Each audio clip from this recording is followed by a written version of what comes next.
औज़ु बिल्लाहि मिनश्शैतानिर्रजीम बिस्मिल्लाहिर्रहमानिर्रहीम। अस्सलामु अलैकुम वरहमतुल्लाहि वबरकातुहू। डियर स्टूडेंट्स, आपको बहुत बहुत ईद मुबारक और उम्मीद है आप बिल्कुल ठीक ठाक होंगे और आपके मामलात ठीक चल रहे होंगे और आप कोरोना से बचे होंगे। तो इन सब चीज़ों के साथ चले शुरू करते हैं। ईद है वैसे तो, लेकिन चूँकि आपके 24 को एक्सपेक्टेड है एग्ज़ाम्स, तो लिहाजा मैं लेक्चर आज ईद के दूसरे दिन ही ले रहा हूँ। ठीक है, तो चले शुरू करते हैं। आज हमने जो स्टडी करना ग्रेविटेशन सीरीज़ के अंदर केपलर का फर्स्ट लॉ जो है वो मैंने आपको बता दिया था। आज हमने जो है केपलर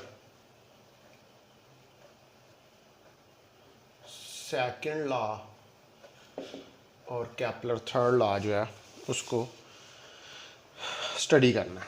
केपलर सेकंड लॉ जो है ये एक्चुअली है लॉ ऑफ एरियाज। ये कौन सा लॉ है? This is the law of areas. ये एरियाज का लॉ है और इस लॉ के लिए हमारे पास जो कंडीशंस हैं, number 1, planet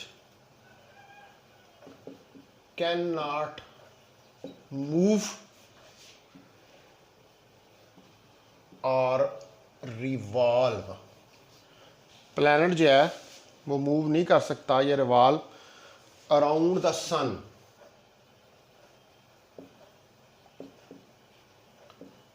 with constant speeds. ठीक है, प्लैनेट जो है वो सन के अराउंड रिवॉल्व नहीं कर सकता। यानी कि आपका प्लैनेट कौन सा है? अर्थ। अर्थ जो है वो सन के अबाउट कांस्टेंट स्पीड के साथ रिवॉल्व नहीं करता, क्योंकि केपलर के फर्स्ट लॉ के मुताबिक जो ऑर्बिट होता है वो एलिप्टिकल होता है और जब प्लैनेट सन के नज़दीक होता है एलिप्टिकल ऑर्बिट में तो तब उसकी स्पीड बढ़ जाती है, और जब प्लैनेट सन से दूर होता है यानी कि जब पेरिफिलियन के ऊपर होता है तो स्पीड बढ़ जाती है और जब एपीफिलियन के ऊपर होता है तो स्पीड कम हो जाती है। तो इसका मतलब है कि जो प्लैनेट है वो सन के अबाउट कांस्टेंट स्पीड्स के साथ रिवॉल्व नहीं कर रहे होते, उनकी स्पीड जो होती है वो वेरी कर रही होती है। तो planets move faster when it is near to the sun। ठीक है, ये मूव फास्टर कहते हैं जो ये नियर टू द सन होते हैं, एंड स्लोवर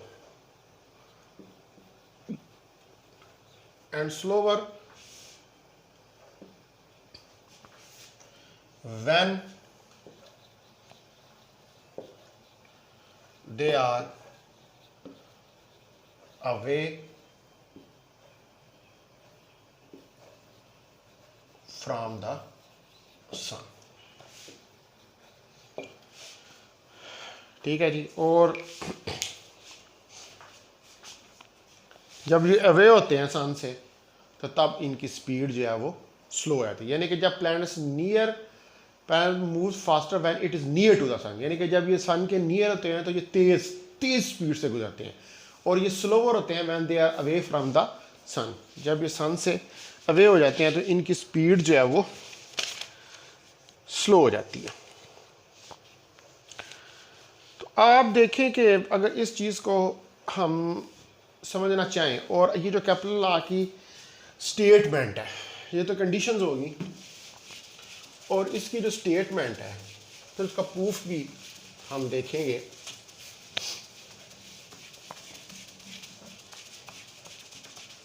इसकी जो स्टेटमेंट है देखें कि ये हमारे पास एलिप्टिकल ऑर्बिट है ये हमारे पास सन है, ठीक है।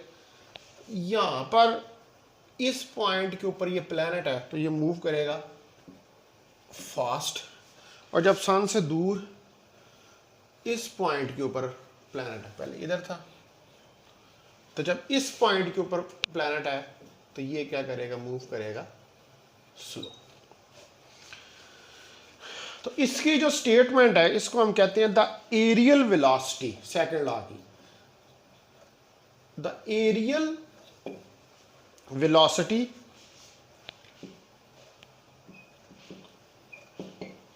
Of the planet is constant. Areal velocity, इसको समझेंगे, या इसको आप डिफाइन कर सकते हैं or, a planet sweeps, a planet sweeps equal area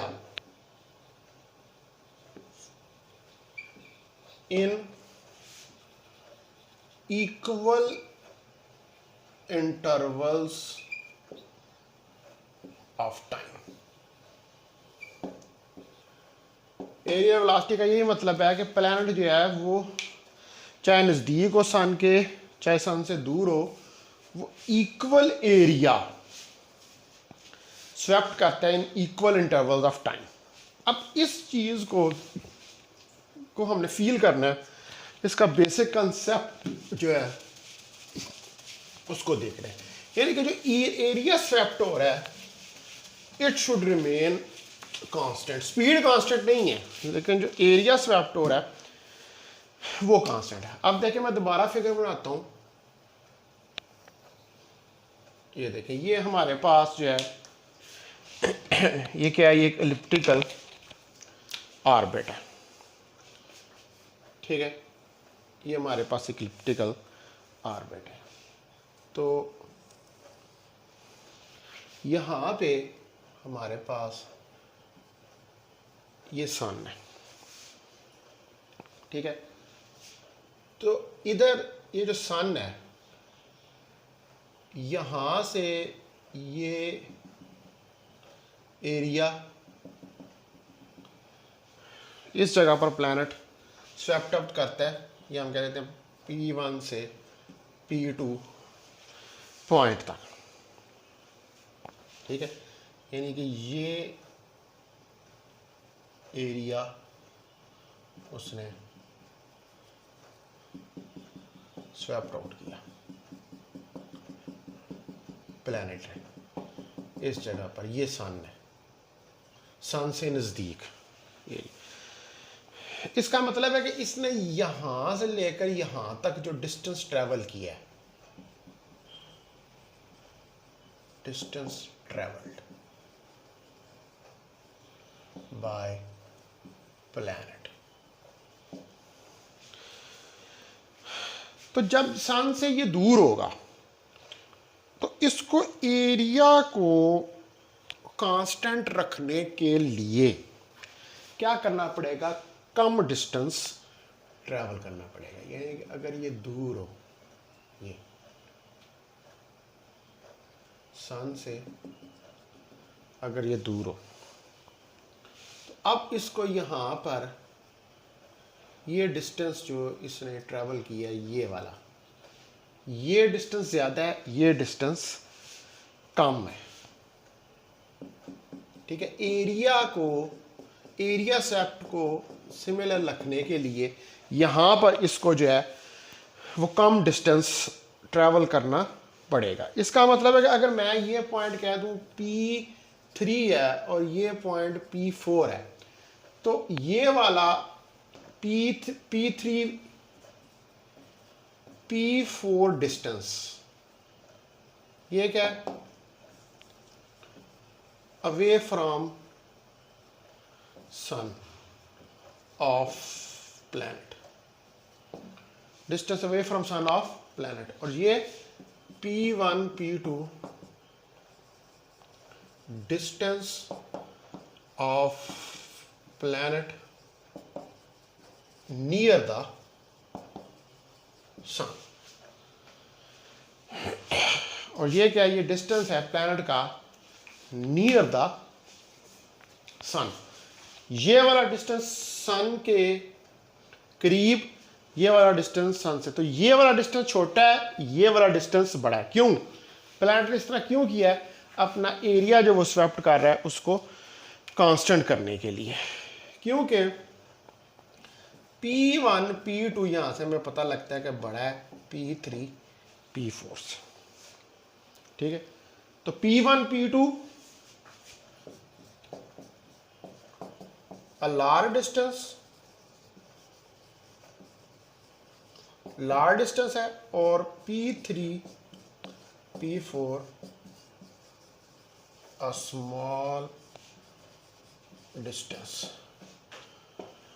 और P3 और P4 जो है वो क्या है, वो स्मॉल डिस्टेंस। ठीक होगी बात डियर स्टूडेंट्स। तो इसका मतलब है कि जो वेलोसिटी यहां पे है v1, ठीक है, वो वेलोसिटी इधर जो v2 होगी, ठीक है, ये v2 ये v1, इसका मतलब है कि v1 is greater than v2। अब देखिए स्पीड कांस्टेंट नहीं है, v1 ग्रेटर देन v2 है। और अगर इधर एरिया a1 है और इधर एरिया a2 है, तो इसका मतलब है कि एरिया जो स्वेप्ट हो रहा है पर यूनिट टाइम, यानी कि a1 over t1, a2 over t2, a3 over t3, ये सारा जो एरिया स्वेप्ट हो रहा है ये क्या है, कांस्टेंट है। एरिया स्वेप्ट आउट प्लैनेट के जो है वो कांस्टेंट है, लेकिन वेलोसिटी जो है वो कांस्टेंट नहीं है। तो प्लैनेट की वेलोसिटी नियर द सन जो है वो ज्यादा होगी,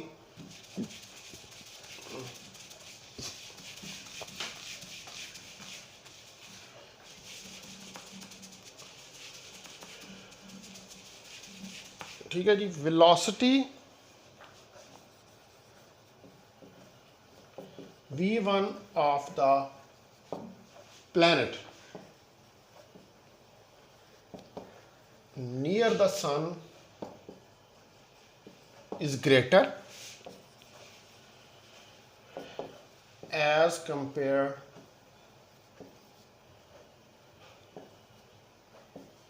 to the velocity v2 which is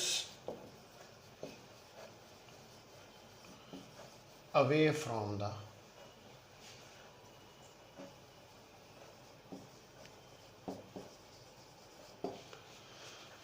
जो कि सन से अवे है। तो एरिया पर यूनिट टाइम जो है, सो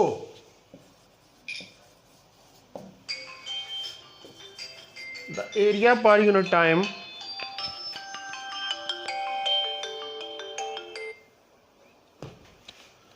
the area per unit time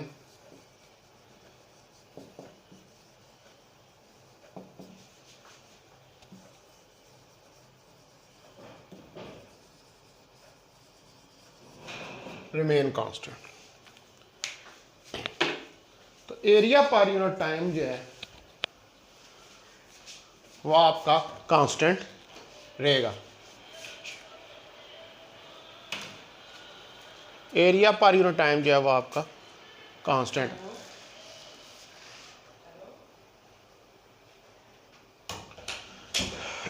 वो कांस्टेंट रहेगा। यानी कि आप इसको कह सकते हैं कि dA ओवर dt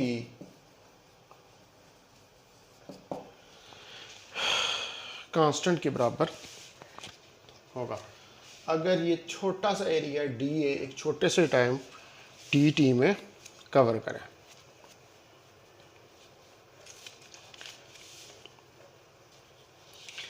ठीक है, अब आप देखें कि मैं एक और फिगर ड्रा करता हूँ। ठीक है, एक और एरिया का यहाँ पे इजाफा, फिगर का ड्रा करता हूँ, एक और एरिया का यहाँ पे इजाफा कर देता हूँ। ये देखें, ये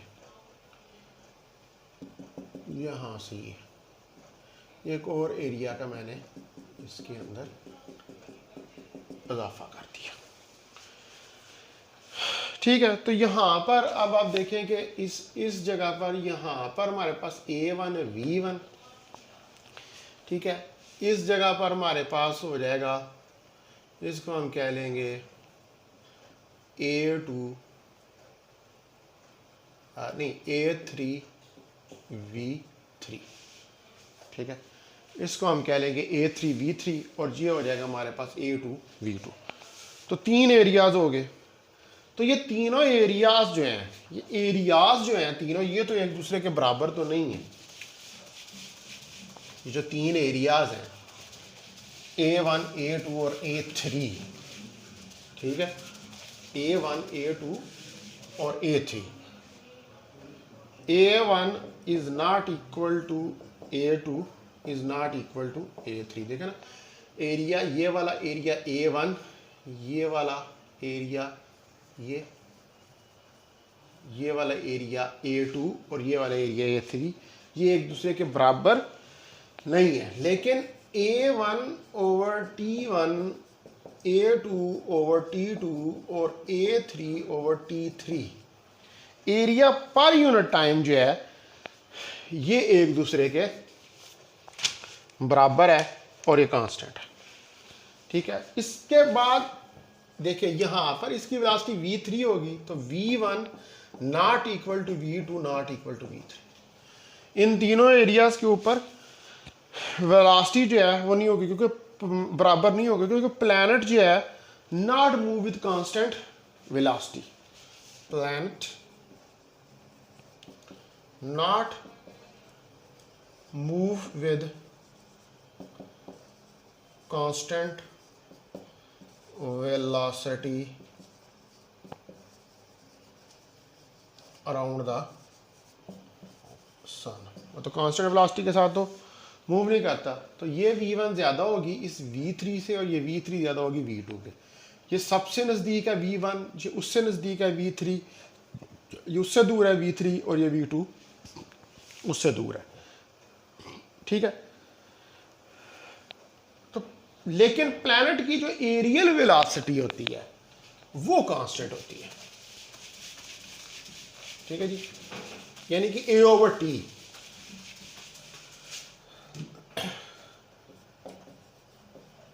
The aerial velocity of the planet remain constant। लेकिन जो एरियल वेलोसिटी होती है प्लैनेट की वो कांस्टेंट रहती है। तो इसका मतलब है कि V1 बड़ा है V3 से, V3 बड़ा है V2 से। ठीक है जी, तो जब प्लैनेट सन के नजदीक होता है, व्हेन प्लैनेट इज नियर सन,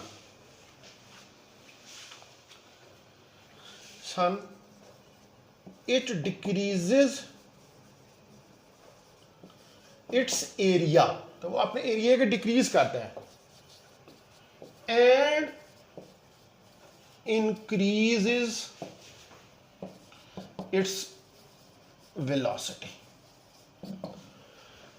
ठीक है, तो जब प्लैनेट नियर सन होता है तो वो क्या करता है, वो डिक्रीज करता है एरिया को और इंक्रीज करता है वेलोसिटी को।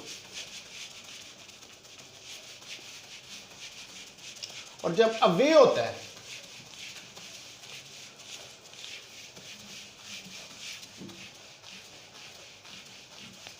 ठीक है,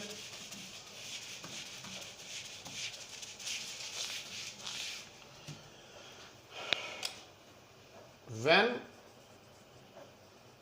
the planet is away from the sun, और जब प्लैनेट जो है वो अवे होता है सन से, तो it increases its area to decrease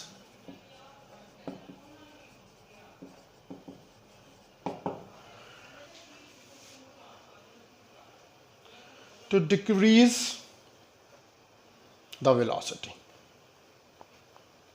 ठीक है, तो उसको अगर हम समराइज तो हम ये कह सकते हैं कि जब प्लैनेट नियर टू सन है तो ए decreases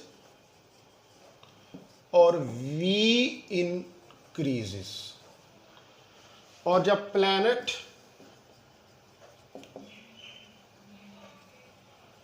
away from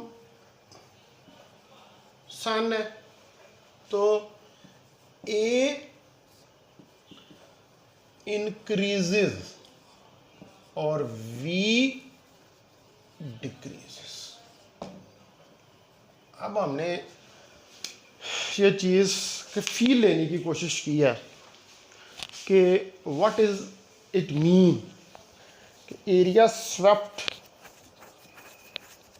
equal area swept in equal interval time का मतलब क्या है एक्चुअली, यानी कि एरिया डिक्रीज और इंक्रीज करना वेलोसिटी को इंक्रीज और डिक्रीज करने के लिए। ठीक है जी, अब हम इसका प्रूफ जो है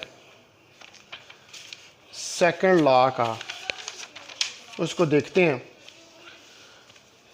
तो ये मैं दो तरीक़ों से इसको प्रूफ करूंगा। ठीक है, तो पहले इसका प्रूफ देखते हैं फर्स्ट मेथड से।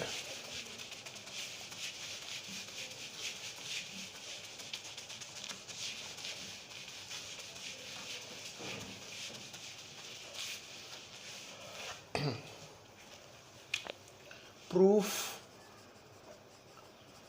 ऑफ सेकंड केपलर लॉ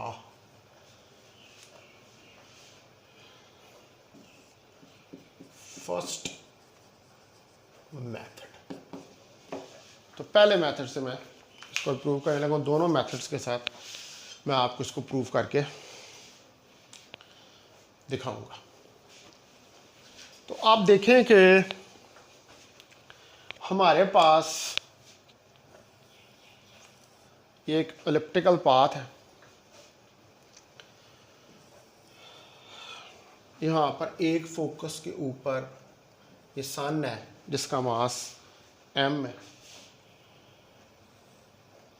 ये एक पोजीशन वेक्टर प्लैनेट के लिए,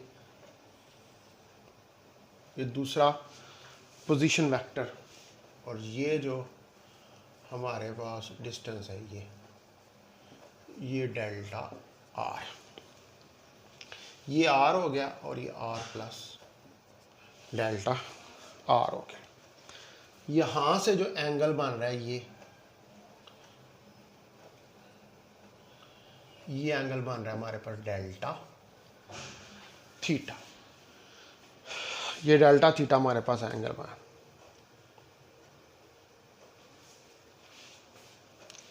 तो जो पोजीशन वेक्टर होता है of the all planets, the position vector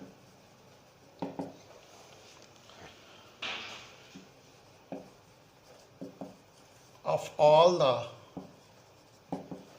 planets swept equal area in the equal interval of time। ये जो पोजीशन वेक्टर इक्वल एरिया करता है इक्वल इंटरवल टाइम, इसका मतलब है the areal velocity is constant. तो इसका मतलब है कि एरियल वेलोसिटी जो है वो कांस्टेंट है। तो आप कंसीडर करें, कंसीडर ए प्लैनेट, आप एक प्लैनेट जो है उसको कंसीडर करें, इसका position vector R at time T, इस प्लैनेट का, और R plus delta R at delta T, T plus delta T time के ऊपर। तो इसका मतलब है कि हमारे पास T plus delta T minus T delta T के बराबर आ गया, R plus delta R minus R delta R के बराबर जो आ गया। तो एरिया जो है वो हमारे पास क्या है, आप देखें ये एक ट्राइंगल बन रही है, तो हमारे पास एरिया जो है delta A, one over two base into height, ठीक है। बेस इसकी आर और हाइट हमारे पास जो है वो कितनी आ जाएगी, वो R D theta, R delta theta. तो डी डेल्टा ए मेरे पास one over two R square delta theta के बराबर आ जाएगा। इसको डिवाइड कर दें डेल्टा टी से,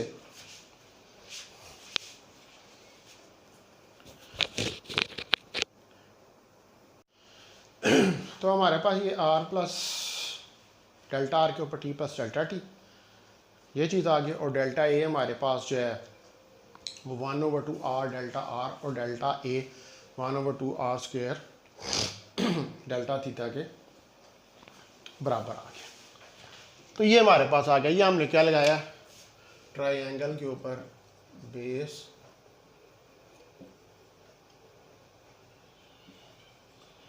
और हाइट। आपको पता है कि ट्राइंगल का area one over two base into height के बराबर होता है। अब अगर इसको मैं डेल्टा टी से डिवाइड कर दूं तो delta A over delta T one over two R square delta theta over delta T, ये चीज़ जो है ये मेरे पास आ जाएगी। और अगर मैं यहाँ पे लिमिट ले लूँ कि delta T goes to zero delta A over delta T और one over two R square limit delta T goes to zero delta theta over delta T, तो ये मेरे पास बहुत स्मॉल हो जाएगा। तो ये क्या हो जाएगा, D A over D T is equal to one over two R square D theta over D T.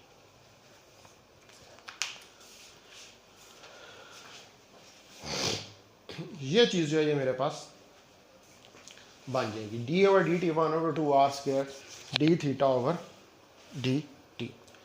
अब आप ये के पास क्या आ गया, D A over D T one over two R D theta over D T किसके बराबर होता है, ओमेगा के, ठीक है जी, omega D theta over D T के बराबर होता है एंगुलर वेलोसिटी।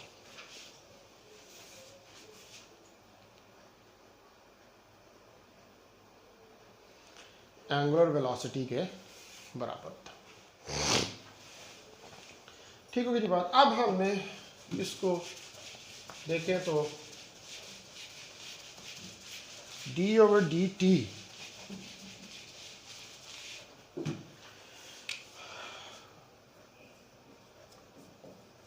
ये जो डी ओवर डी टी है, इसको ये वाला जो एक्सप्रेशन है इसको m से मल्टीप्लाई और m से डिवाइड कर दो, M R square omega over 2m, और एम आर स्क्वायर आपको पता है कि मोमेंट ऑफ इनर्शिया के बराबर होता है। तो D A over D T हमारे पास आई ओमेगा ओवर 2m। और आपको पता है कि आई ओमेगा क्या होता है, एल एंगुलर मोमेंटम के बराबर होता है। तो D over D T is equal to L over 2m। ठीक है। और एंगुलर मोमेंटम जो है आपका एल ओवर 2m, वो एंगुलर मोमेंटम कांस्टेंट होता है, इसलिए D over D T constant होता है। So the areal D over D T क्या है, एरियल वेलोसिटी है, air velocity of planet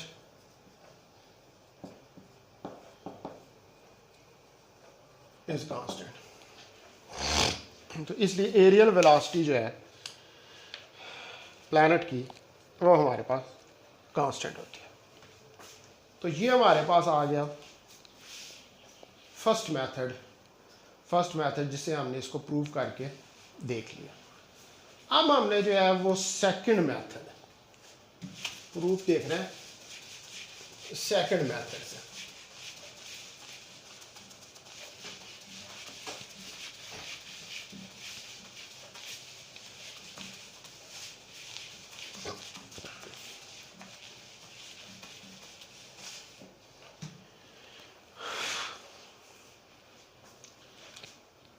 second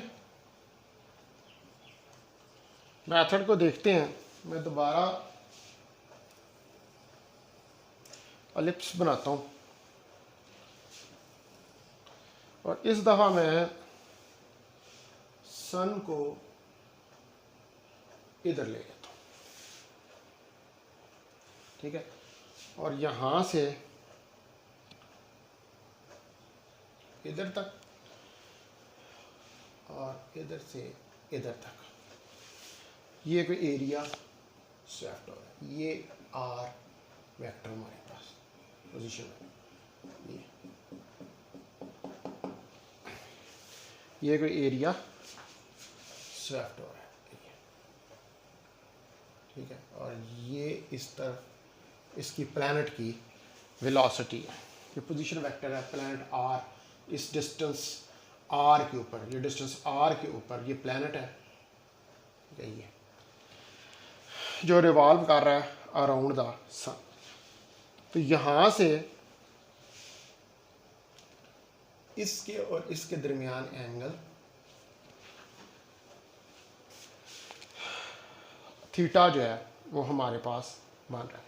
तो प्रूव हमने क्या करना है कि डी ओवर डी टी जो है वो कांस्टेंट के बराबर है, यानी कि एरियल वेलोसिटी जो है वो कांस्टेंट है। तो प्लैनेट क्या करता है, मूव करता है। Planet moves for time D T. Planet जो है वो टाइम डी टी के लिए मूव करता है विद वेलोसिटी वेलोसिटी वी के साथ, यानी कि डी टी टाइम के अंदर वो वी वेलोसिटी के साथ मूव करता है और डिस्टेंस कितना कवर करता है, एंड कवर डिस्टेंस एस, और एस डिस्टेंस जो है उसको कवर करता है। अब ये वाली जो सिचुएशन है इसको अगर जरा मैं बाहर निकाल लूँ, देखिए आप, ये आर है हमारे पास, मैं ये उठा के बाहर लेके आ रहा हूं,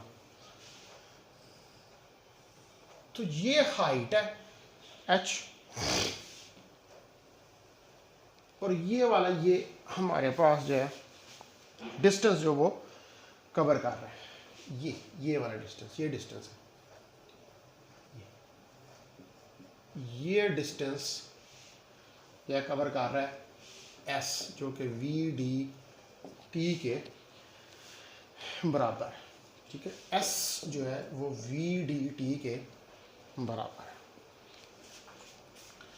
अच्छा, यहां से ये एंगल जो बन रहा है आर और इसके दरमियान, वी आर और ये किस चीज़ का वेक्टर है, ठीक है, ये वी वेक्टर था, ठीक है। इनके दरमियान जो एंगल बन रहा था वो थीटा है, लेकिन जो इसके अंदर ये एंगल जा रहा है, ये लाइन के ऊपर है ना, तो ये जो अंदर एंगल ये थीटा और ये 180, तो ये कितना आ जाएगा फिर, ये 180 डिग्री माइनस थीटा के बराबर हो जाएगा। ये एच इसकी हाइट है और ये जो है ये वाला ये हमारे पास वी डी टी है, एस वी डी टी के बराबर है। तो हमारे पास अगर यहां से हम देखें साइन 180 डिग्री, यानी ये वाला एंगल देखें, ये वाला, ये साइन 180 डिग्री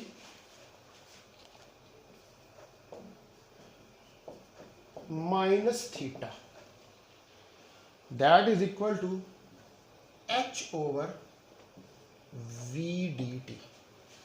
ये एच और ये वाली लाइन वी डी टी, तो इसका मतलब है कि एच हमारे पास कितना आ गया, V D T sine of 180 degree minus theta, और sine of 180 degree minus theta जो है ये साइन ऑफ थीटा के बराबर होता है। इसका मतलब है कि एच हमारे पास V D T sine of theta के बराबर आ जाएगा, ये हाइट निकलेगी। H is equal to V D T sine of theta, ये हमारे पास जो है हाइट निकल आएगी। अब आप देखें जो एरिया होता है, एरिया क्या होता है ट्राइंगल का, बेस इनटू हाइट, हाइट निकाल ली आपने, ठीक है। एरिया क्या होता है, area of try angle 1/2 base into height. Area of triangle क्या होता है, 1/2 बेस इनटू हाइट। हाइट तो आपने निकाल लिया V D T sine of theta, ठीक है जी। और बेस इसमें क्या है आपके पास, बेस इसमें आपके पास आर है, ये डिस्टेंस जो है सारा, ये हमारे पास इस ट्राइंगल के अंदर ये बेस है, ये इधर दिखाया होगा, ये सारी क्या है, ये बेस है। तो ये हमारे पास क्या आ जाएगा, D A 1/2 R base into H V D T sine of theta, ठीक है। यानी कि ये क्या बनना था हमारे पास 1/2 आर इंटू हाइट, और हाइट की जगह पर ये वी डी टी के बराबर आ गया। अब आप देखें कि ये जो प्लैनेट है इसके ऊपर जो टार्क एक्ट करेगा आर क्रॉस एफ, ठीक है। ये आर डिस्टेंस जो है ये इसके सेंटर में से, सन के सेंटर में से पास कर रहा है, ठीक है। ये आर इस तरफ जा रहा है, ठीक है, सॉरी आर जो है वो इस तरफ जा रहा है और फोर्स इसके ऊपर इस तरफ लग रही है, सन अपनी तरफ ट्रैक्ट करेगा ना, तो ये दोनों अपोजिट डायरेक्शन में है। तो टार्क जो एक्ट करेगा R F sine of theta, तो थीटा कितना है 180 डिग्री, और साइन 180 डिग्री 0 के बराबर होता है। तो टार्क जो है वो हमारे पास क्या आ जाएगा, R F into 0 that is equal to 0।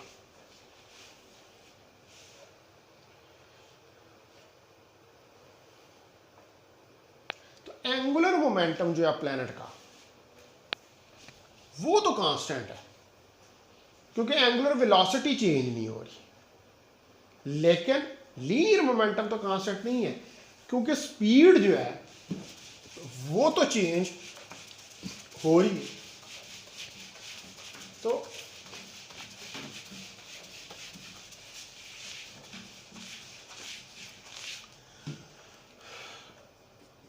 The angular momentum, ठीक है जी, the angular momentum of the planet is constant, but linear momentum is not constant, as the speed is changing.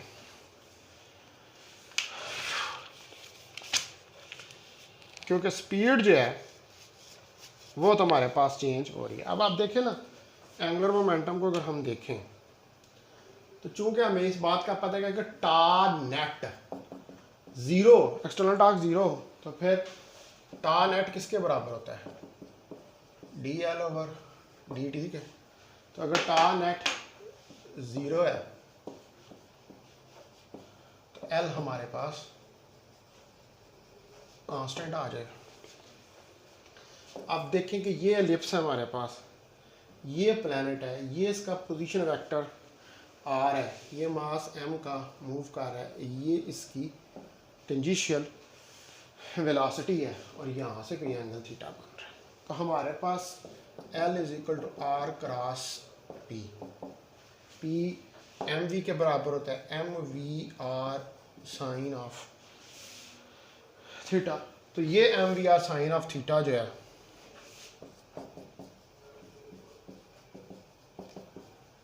That is equal to constant, ये constant के बराबर। तो अब आप देखेंगे हमारे पास जो एक्सप्रेशन आ गया है डी ए का,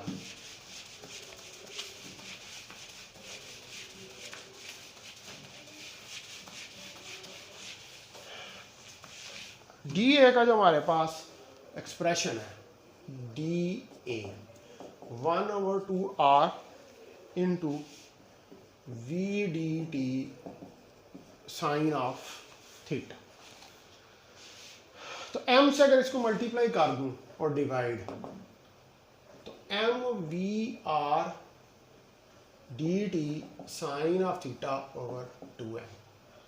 तो D A M V R sine of theta D T को इधर लें 2m, तो D over D T M V R sine of theta किसके बराबर आया था?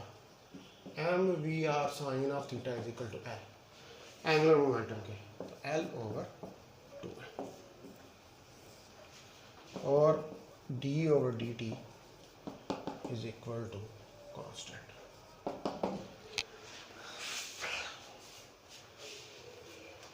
ठीक है जी, तो ये हमारे पास सेकंड लॉ का दूसरा प्रूफ जो है वो भी आ गया।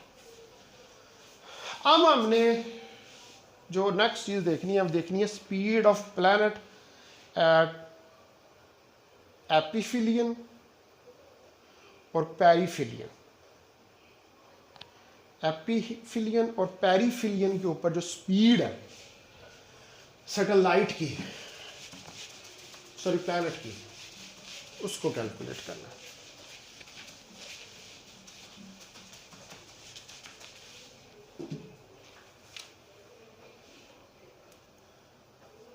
Speed of planet at aphelion and perihelion.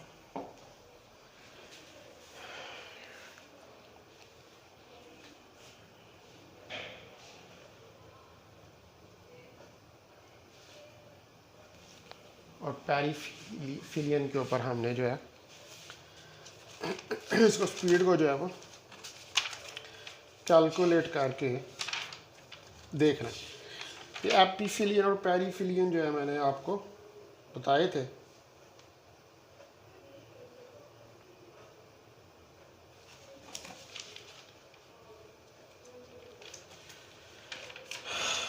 इसके ऊपर हमने स्पीड जो है एपिफिलियन और पेरिफिलियन के ऊपर कैलकुलेट करके देखनी है।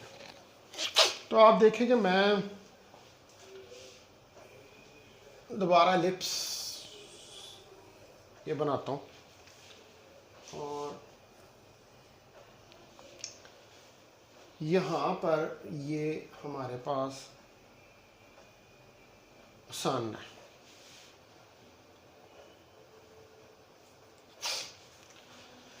इधर प्लैनेट की वेलोसिटी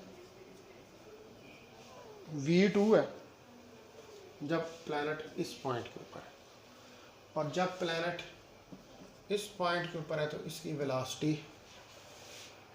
v1 है।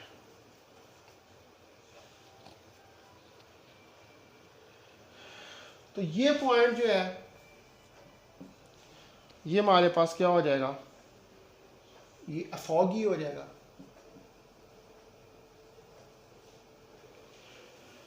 और ये वाला पॉइंट हमारे पास पैरी,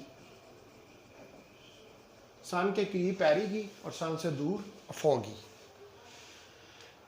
ये हमारे पास हो जाएगा। इधर भी इसका मास m, इधर भी इस प्लैनेट का मास m, एक दफ़ा नज़दीक एक दफ़ा दूर। हमें पता है कि L1 is equal to L2 होता है, मोमेंटम कांस्टेंट है। तो हमारे पास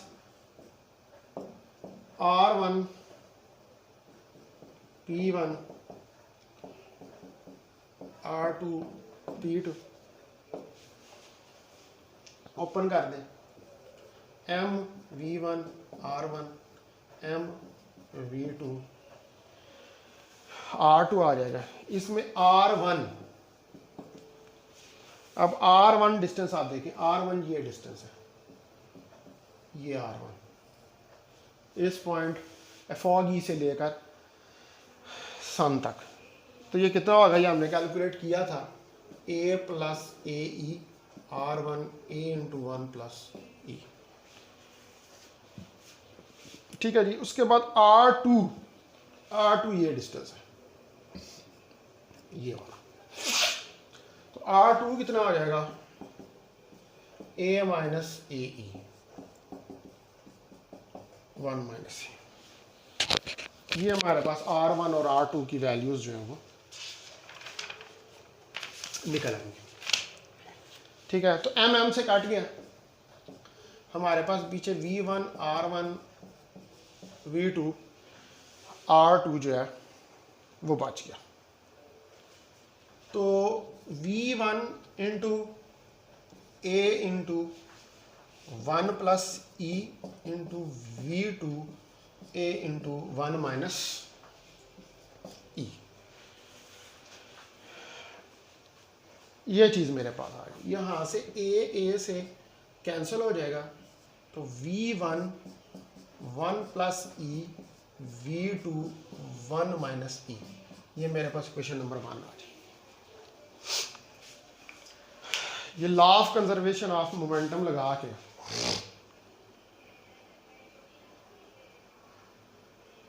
हमने इसको कैलकुलेट कर लिया। अब हमने इसके ऊपर जो है इसको फर्दर सॉल्व करने के लिए law of conservation of angular momentum जो है वो तो लगा लिया, लेकिन हमने अब इसको सॉल्व करने के law of conservation of energy जो है उसको भी अप्लाई करना है।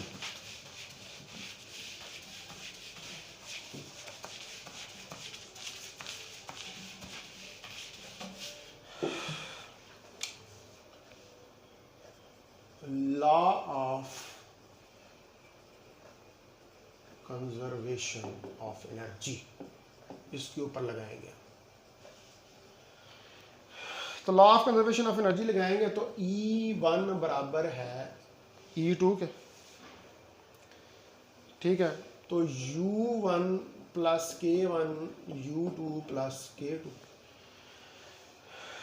तो हमारे पास G mass of sun M over R1 plus 1/2 M V1 का square, that is equal to minus G M S M over R2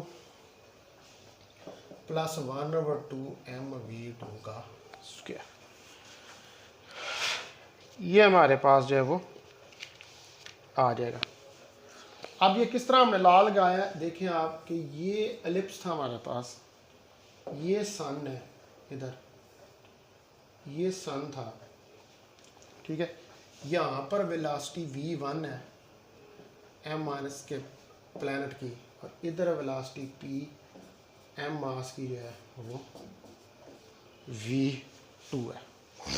तो सन इसको अपनी तरफ खींचेगा, फोर्स इस तरफ जो है उसके ऊपर लगेगी। हमने एक लिया, ये पॉइंट 1 ले लिया और ये पॉइंट 2 ले लिया। इन दोनों पॉइंटों के ऊपर एनर्जी देखी E1 और E2, और इन दोनों पॉइंट्स के ऊपर ये जो एनर्जी है, इसकी इनिशियल काइनेटिक एनर्जी और फाइनल काइनेटिक एनर्जी जो है, हमने उसको राइट डाउन कर दिया, ठीक है। अब हमने क्या करना है, हमने इसको सॉल्व करना है, यानी कि इसमें R1 और R2 की वैल्यूज़ जो हैं वो सब्स्टिट्यूट करनी है और इसको सॉल्व ऑफ करना है, यानी कि V1 और V2 वैल्यूज़ जो हैं वो निकालनी है। तो आप देखें कि यहाँ से M M M और M ये काट जाएगा,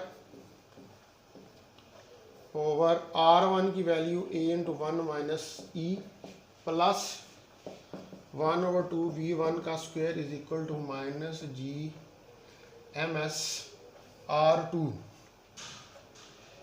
a/1 माइनस V, वो a/1 प्लस E था, 1/2 V2 का स्क्वायर। ये चीज़ हमारे पास निकल आई। और जो इक्वेशन नंबर 1 है उससे हम V1 की वैल्यू निकाल सकते हैं, V2 1 minus E over 1 plus E।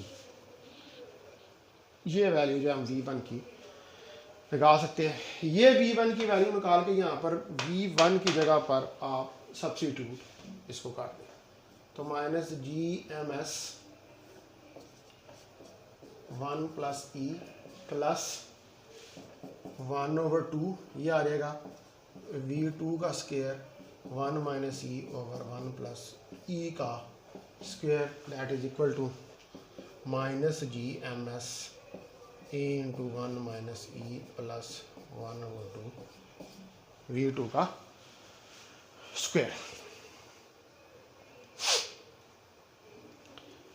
ये चीज़ आ जाएगी हमारे पास। इसको उठा के इस तरफ ले आए और इसको बिठा के इस तरफ ले आए, तो minus GMS a/1 plus E, इसको उठा कर इधर लें, plus GMS a/1 minus E plus 1/2 V2 का स्क्वायर।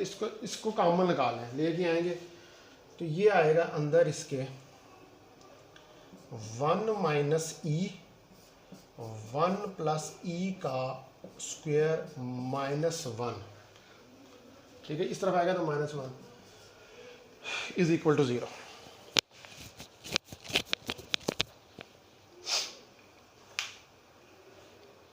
ये चीज़ जो है मेरे पास बन जाएगी, ठीक है। अब इसको हमने फर्दर सॉल्व करना है, वैल्यूज़ को कैलकुलेट करने के लिए V1 और V2 की वैल्यूज़ हैं उनको कैलकुलेट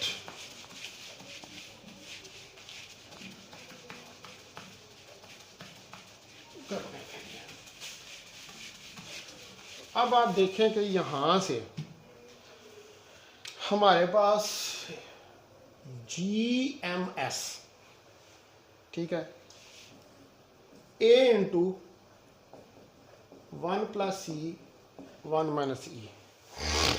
मैंने जो है ये LCM ले लिया, तो अंदर आया 1 माइनस E 1 प्लस E, ठीक है। दैट इज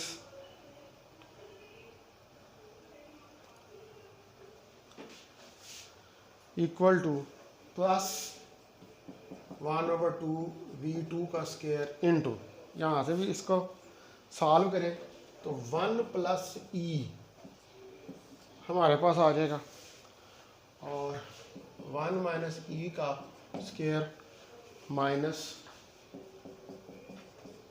ई का स्क्वायर और that is equal to 0।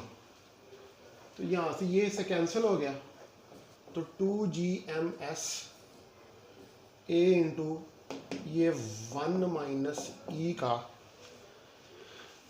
Square जो है वो बन जाएगा और प्लस 1/2 v2 का स्क्वायर और इसको अब आप ओपन कर दें 1 plus E square minus 2e minus 1 minus plus आएगा ई स्क्वायर और प्लस 2e। ठीक है जी, डिवाइडेड बाय 1 प्लस ई का स्क्वायर।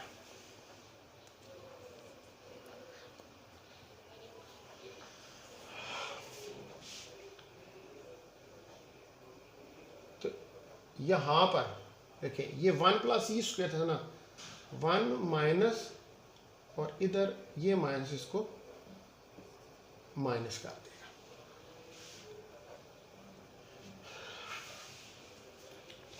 तो ये इससे कट गया, ये इससे कट गया। ठीक है, तो ऊपर हमारे पास क्या बच गया -4e। ठीक है जी, 2gms a into 1 minus E square plus 1/2 v2 का स्क्वायर, ये बराबर था 0 का, v2 का square minus 4e divide by 1 plus E का square, that is equal to 0। तो 2gms a इंटू, इसको फिर लिख लेते हैं 1 plus E 1 minus E plus 1/2 v2 का स्क्वायर, इधर ये माइनस को बाहर लिए हैं, e ओवर 1 प्लस ई का, और ये 4 भी बाहर आ जाएगा 4/2, दैट इज इक्वल टू 0। तो ये 2 से कट गया हमारे पास, और ये 1 प्लस ई भी इसके साथ एक दफ़ा कैंसिल हो जाएगा। तो 2gms a इंटू 1 माइनस ई, इसको उठा के उस तरफ ले जाएं, 2e 1 प्लस ई,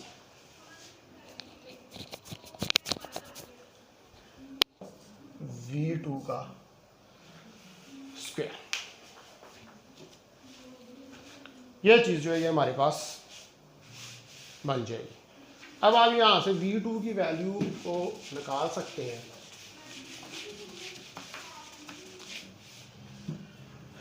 तो देखें कि v2 का स्क्वायर मेरे पास क्या आ जाएगा, 2gms a into 1 minus E multiply by 1 plus E over 2e, ये 2 से कैंसिल हो गया, v2 का square gms a e 1 minus E और v2 gms a e 1 minus E के बराबर जो है वो निकल आया।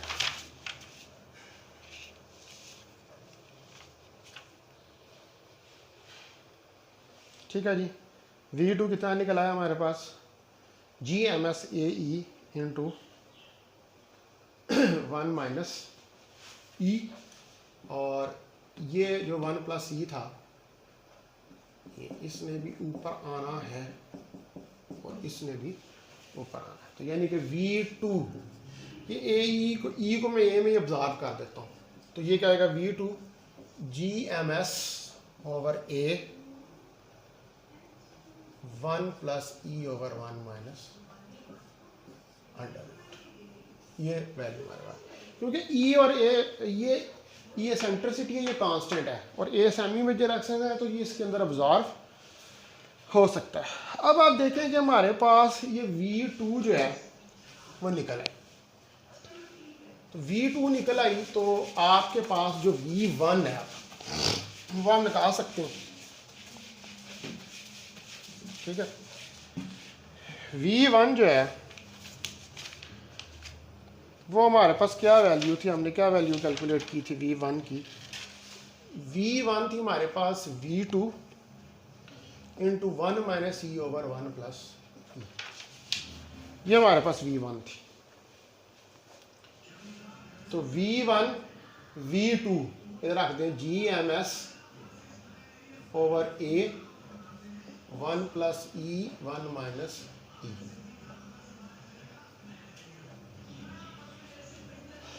यह चीज आ जाएगी।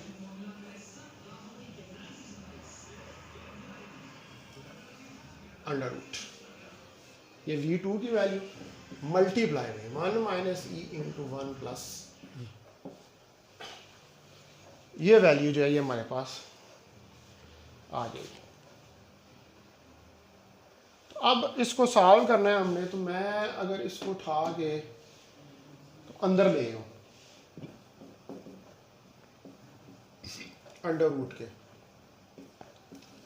तो ये क्या रहेगा 1 plus E 1 minus E multiply by 1 minus E over 1 plus E का स्क्वायर, एक दफ़ा कटा एक दफ़ा कटा, तो V1 GMS over A 1 minus E over 1 plus,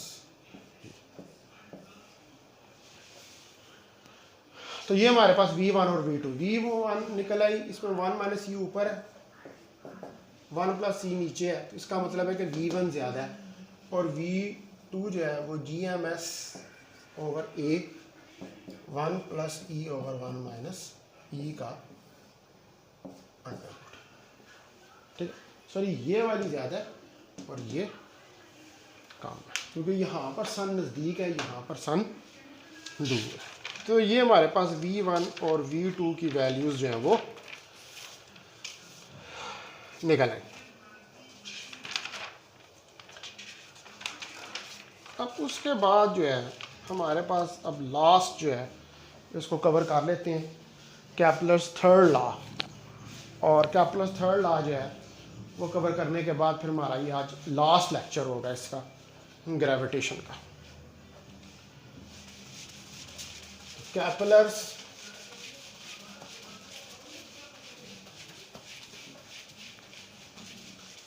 third law,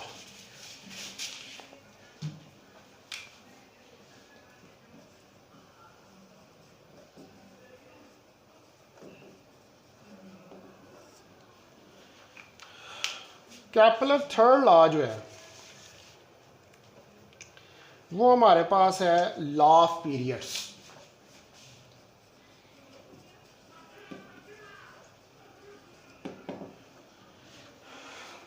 इसको हम कहते हैं लॉ ऑफ पीरियड्स, के तो जो स्केयर है टाइम का, यानी कि ये मैं पहले भी फर्स्ट मेथड से प्रूफ करने लगा, प्रूफ फर्स्ट मेथड, और साथ में इसकी स्टेटमेंट क्या है कि the square of time period of the planet which is revolving around the sun is equal to the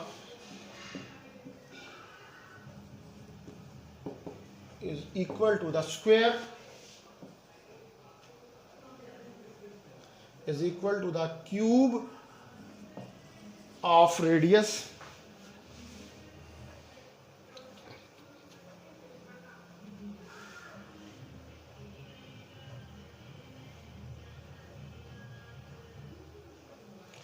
is equal to the cube of the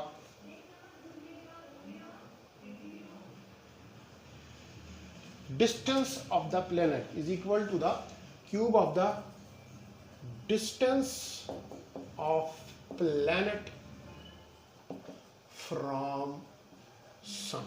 ये इसकी स्टेटमेंट है. T square is directly proportional to R cube. ठीक है, ये इसके बराबर है. T square is directly proportional to R cube.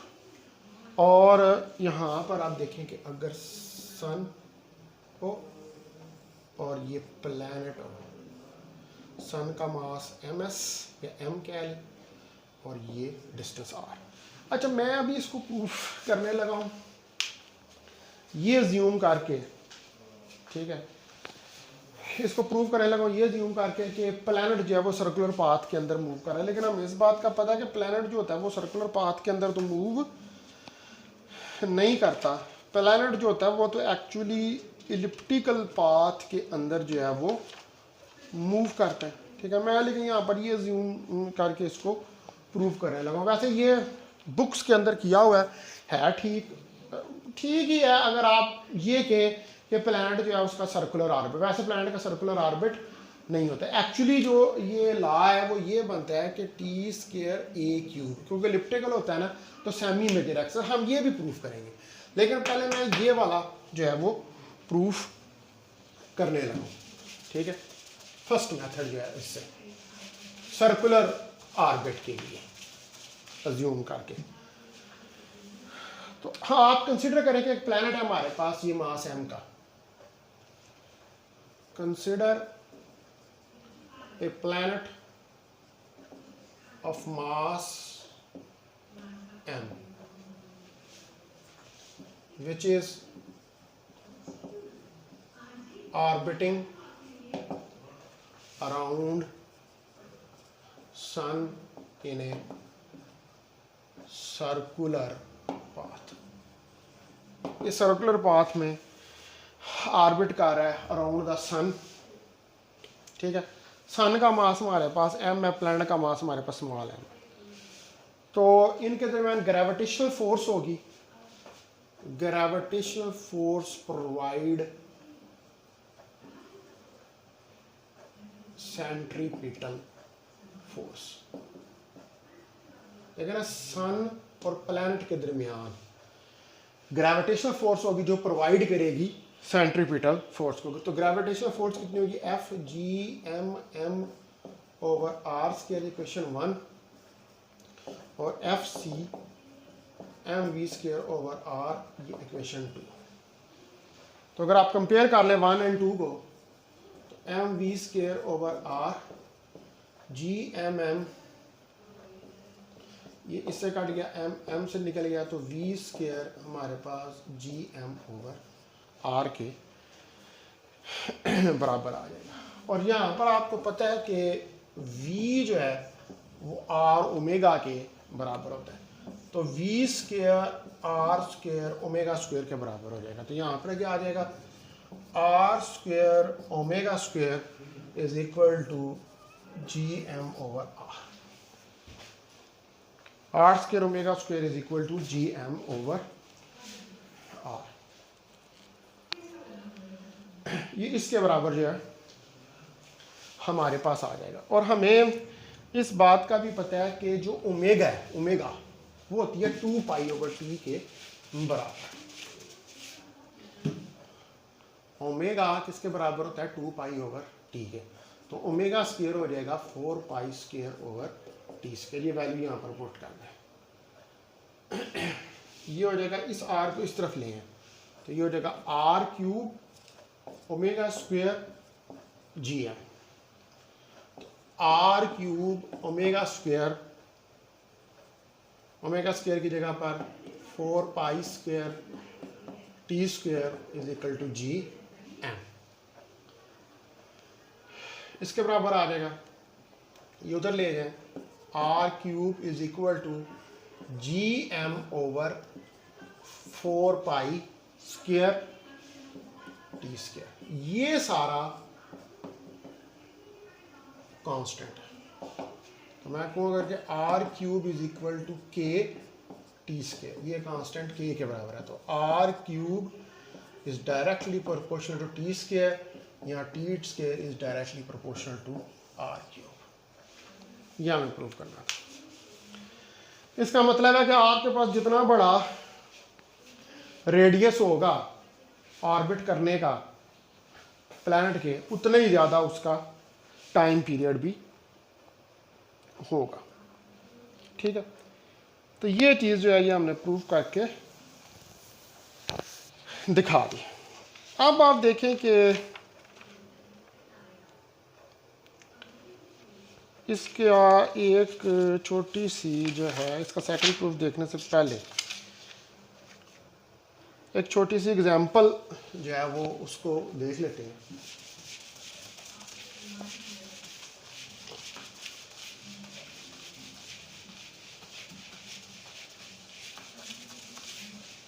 अच्छा देखिए, बेसिकली जो है ना, ये जो चीज़ है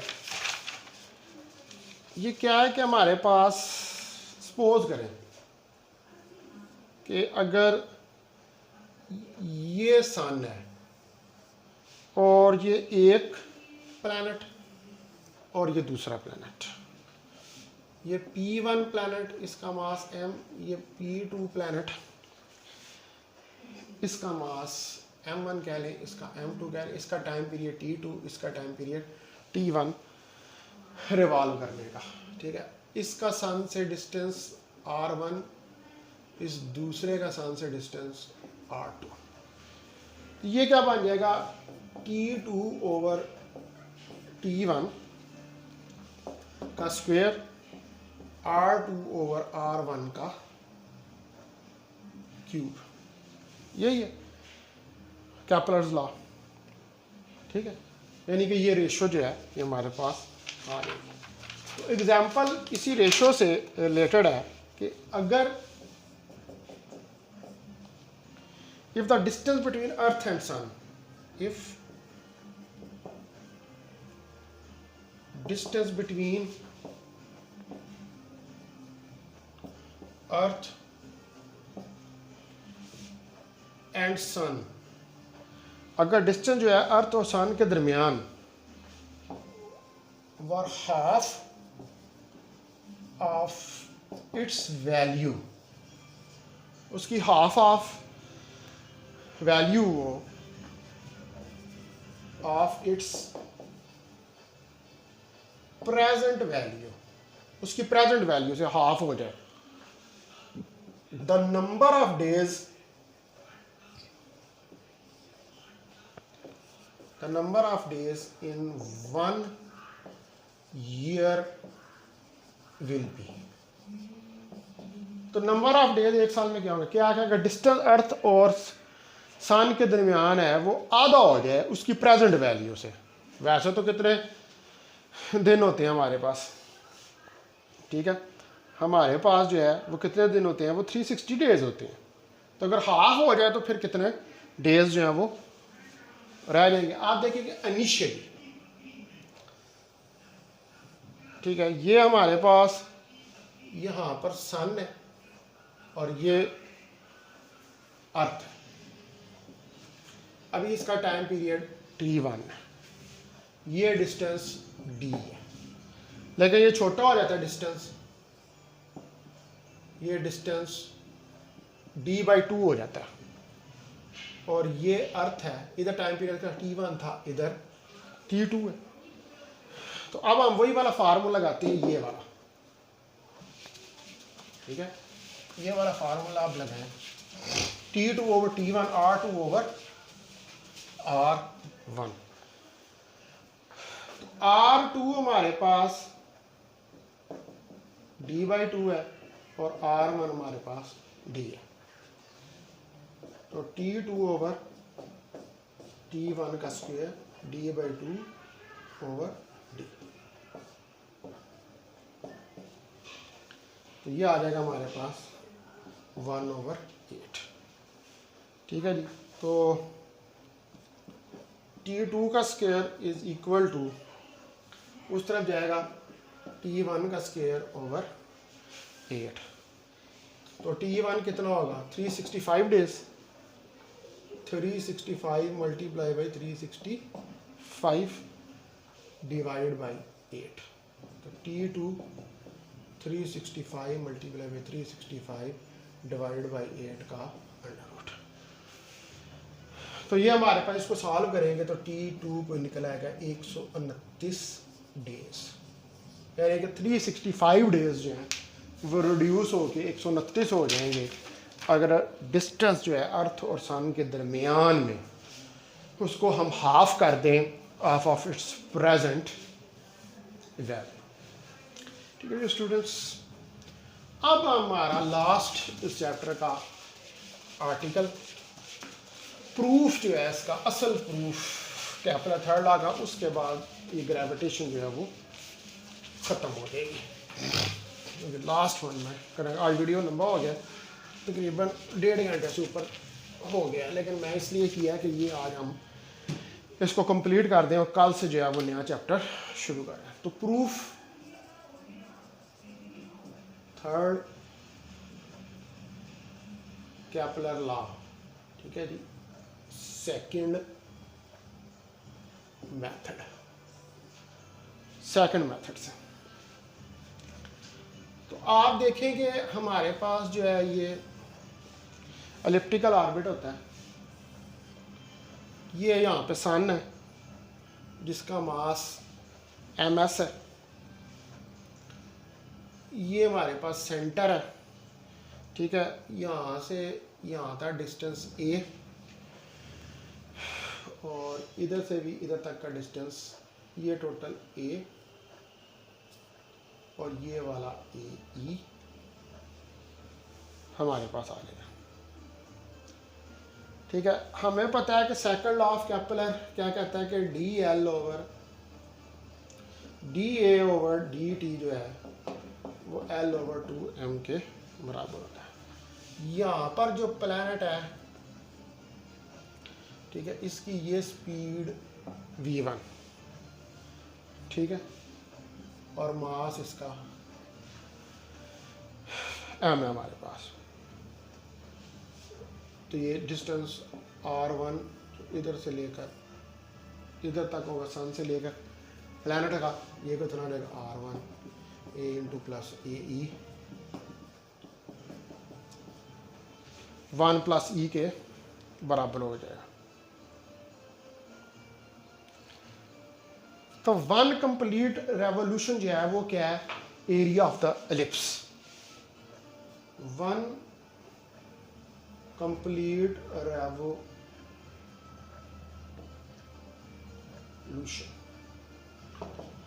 पूरा प्लैनेट का कंप्लीट रेवोल्यूशन वो कितना होगा, एरिया स्वेप्ट। और एरिया स्वेप्ट कितना, एरिया ऑफ एलिप्स, एलिप्स का एरिया, एलिप्स एलिप्टिकल ऑर्बिट के अंदर देखें ना, ये एलिप्स के अंदर रिवॉल्व कर रहा है, इसका एक्चुअल पाथ तो एलिप्स है। तो एरिया ऑफ एलिप्स जो होता है वो पाई ए बी के बराबर होता है। ए मेजर एक्सिस और B minor axis, semi major axis और सेमी माइनर एक्सिस। तो अगर हमारे पास डी टी बहुत छोटा टाइम है टी के बराबर, तो इसके अंदर देखिए डी ओवर डी टी हमारे पास कितना आ जाएगा, ये T D A over T L over 2m, ठीक है, यानी कि ये छोटा सा एरिया डी ए इस टाइम टी के अंदर ये कवर कर रहा है। तो डी ए हमारे पास ये हो जाएगा पाई ए बी, तो ये हो जाएगा pi A B over T is equal to L over 2 है। अब हमें जो है वैल्यू चाहिए एल की, एंगुलर मोमेंटम की। तो एंगुलर मोमेंटम हमारे पास किसके बराबर होता है, आर क्रॉस पी, तो इसको लिख सकते हैं हम एम वी आर लिख सकते हैं इसको। इसको अगर मैं कह दूं M V one R one,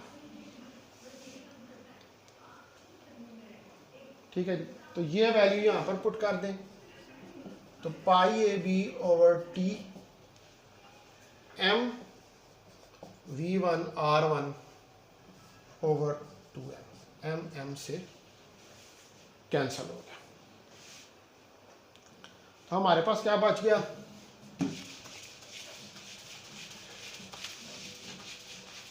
हमारे पास पीछे जो है वो वैल्यू बच गई pi A B over T is equal to V one R one over 2,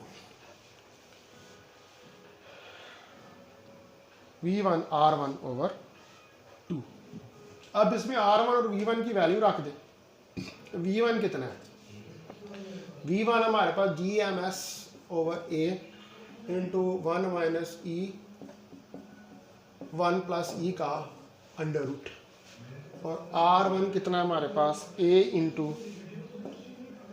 1 plus E. ये वैल्यूज जो हैं उठा के ऊपर वाली इक्वेशन के अंदर इनको सब्स्टिट्यूट जो है वो कर दे। तो इसको सब्स्टिट्यूट करेंगे ऊपर, तो ये हमारे पास क्या आ जाएगा, pi A B over T A into 1 plus E, 2 इधर ले आओ, G M S over A 1 minus E over 1 plus E under root. ये ए से कट गया, तो pi B over T 1 plus E over 2 और G M S over A 1 minus E over 1 plus.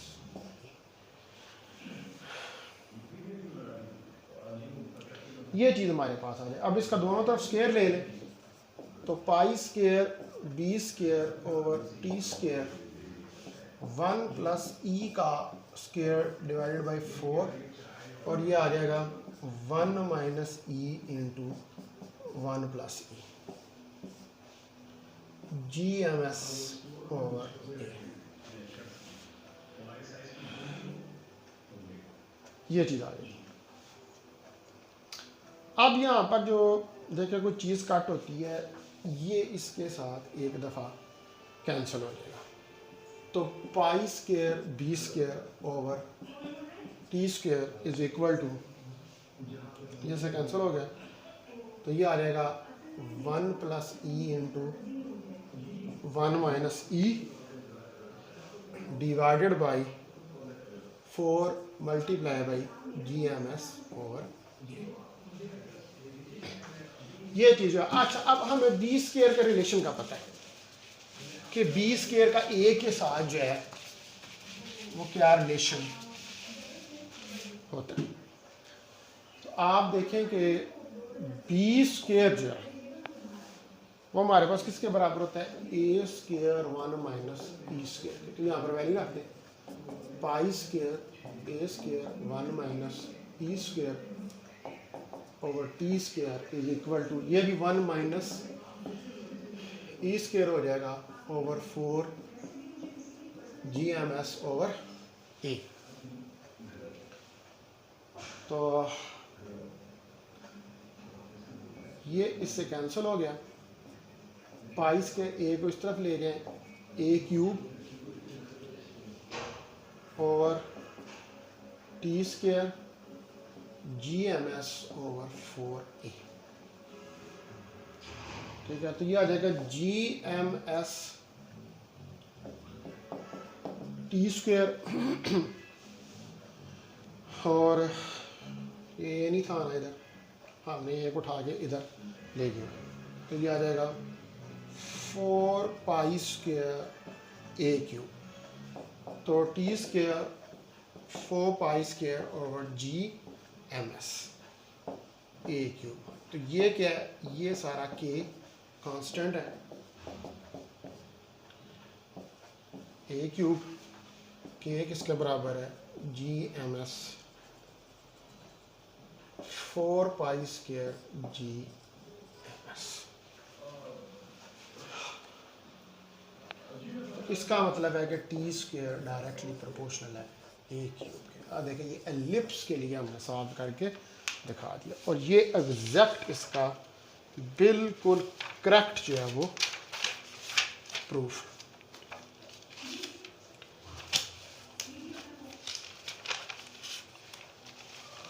तो dear students, अब जो है ये आपका चैप्टर ग्रेविटेशन का आज ख़त्म हो गया।